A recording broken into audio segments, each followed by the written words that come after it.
आज का मुद्दा है क्रॉस कटिंग में महारत हासिल करना, और वो भी इस तरह से कि एकदम असहनीय तनाव पैदा हो जाए। अक्सर फिल्मों के क्लाइमैक्स को लेकर एक घिसा पिटा नजरिया होता है, पर आज उसे किनारे रखकर हम सीधे स्टोरी टेलिंग के मैकेनिक्स पर बात करेंगे। स्क्रीन पर जो रोमांच महसूस होता है ना, उसके पीछे असल में एक बहुत ही सटीक तकनीक काम कर रही होती है। इसे समझने के बाद किसी भी क्लाइमैक्स को देखने का नजरिया पूरी तरह से बदल जाएगा।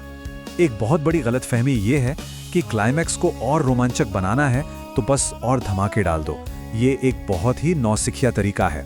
सच तो ये है कि स्क्रीन पर जो असली तीव्रता आती है वो शोर शराबे से नहीं आती।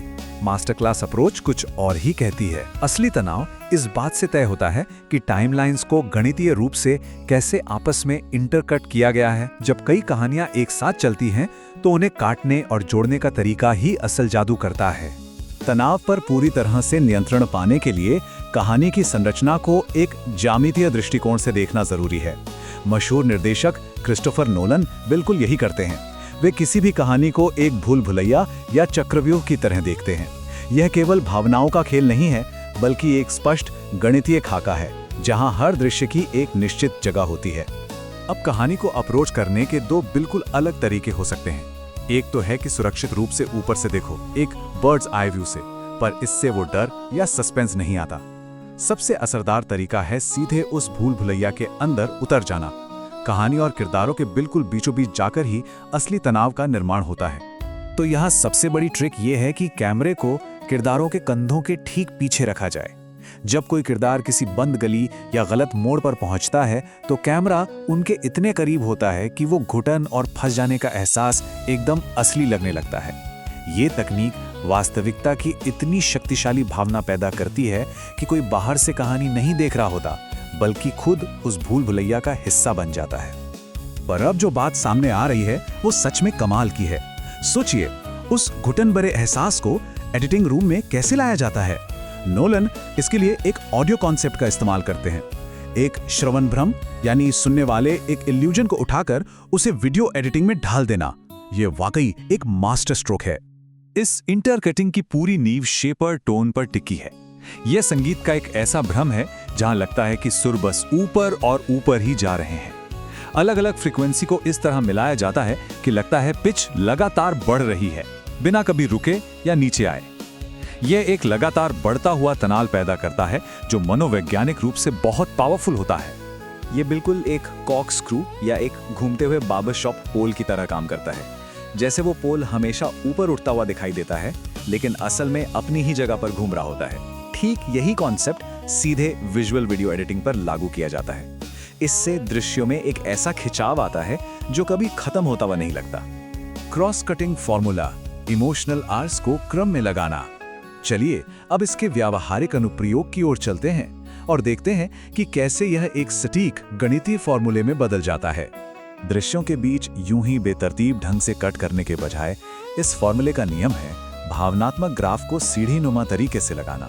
जब एक कहानी अपने सबसे चरम तनाव पर होती है, ठीक उसी समय दूसरी कहानी का तनाव बन रहा होता है और तीसरी कहानी बस शुरू ही हो रही होती है। ये एक लहर की तरह है, जहां एक टूट रही है तो दूसरी उठ रही है। इन ओवरलैप होने वाले अनुक्रमों के बीच लगातार घूमने से होता यह है कि कहानी की तीव्रता बढ़ती ही चली जाती है। क्योंकि हमेशा कोई ना कोई कहानी अपने क्लाइमेक्स की ओर बढ़ रही होती है, इसलिए कभी भी राहत की सांस लेने का मौका ही नहीं मिलता। हर कोई बस अपनी सीट से चिपका रहता है, बिल्कुल उस शेपर्ड टोन की तरह जो कभी शांत नहीं होता।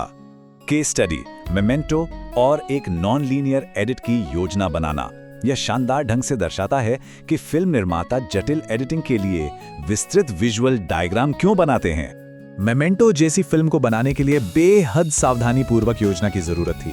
इसमें पूरी फिल्म के दौरान ब्लैक एंड व्हाइट फुटेज और कलर फुटेज के बीच लगातार आगे पीछे छलांग लगानी पड़ती हैं। ब्लैक एंड व्हाइट दृश्य सीधे समय में आगे बढ़ते हैं, जबकि रंगीन दृश्य समय में पीछे की ओर चलते हैं। इन दोनों को एक साथ गूंथना वाकई एक बहुत बड़ा चैलेंज था। एडिटर दृश्यों को काटकर इन टाइमलाइंस की गति को ऐसे निर्धारित करता है कि वे पूरी तरह से स्टैगर्ड रहें। पहले मिनट से जो टाइमलाइंस अलग अलग दिशाओं में शुरू होती हैं, उन्हें 60वें मिनट तक बहुत ही सावधानी से पेश किया जाता है, और फिर फिल्म के अंत में मिनट 113 पर ये बिल्कुल अलग दिखने वाली टाइमलाइंस एक ही बिंदु पर आकर मिल जाती हैं। ये स्ट्रक्चर का एक बेहतरीन चमत्कार है। तो इस पूरे विश्लेषण का सबसे बड़ा निचोड़ क्या है? ये मास्टर एडिटर की चेकलिस्ट। पहला, भूल भुलैया को ऊपर से देखना छोड़िए और किरदारों के साथ अंदर उतरिए। दूसरा, राइजिंग एक्शन को ओवरलैप करने के लिए शेपर्ड टोन मेथड इस्तेमाल कीजिए। और तीसरा, दृश्यों को ऐसे क्रॉस कट कीजिए कि तीव्रता लगातार ऊपर ही जाती रहे, कभी कम न हो। अंत में केवल कैमरे का काम या डायलॉग ही नहीं, कहानी का ढांचा सबसे ज्यादा मायने रखता है। एक विशिष्ट रूप से संरचित नॉन लीनियर स्क्रीन प्ले का होना शायद सबसे जरूरी चीज है जो किसी को एक मास्टर फिल्म निर्माता के रूप में अलग पहचान दिलाती है। असली कला तो कहानी को बुनने में है। इस गणितीय कॉर्कस्क्रू इफेक्ट्स और शेपर टोन के इस्तेमाल को समझने के बाद दिमाग में एक बहुत ही दिलचस्प सवाल आता है। तमाम बेहतरीन फिल्मों पर नजर डालें तो सिनेमाई क्लाइमैक्स में क्रॉस कटिंग का अब तक का सबसे बेहतरीन उदाहरण कौन सा माना जा सकता है? ये एक ऐसा सवाल है जो फिल्म मेकिंग की इस अद्भुत कला को और गहराई से देखने पर मजबूर कर देता है।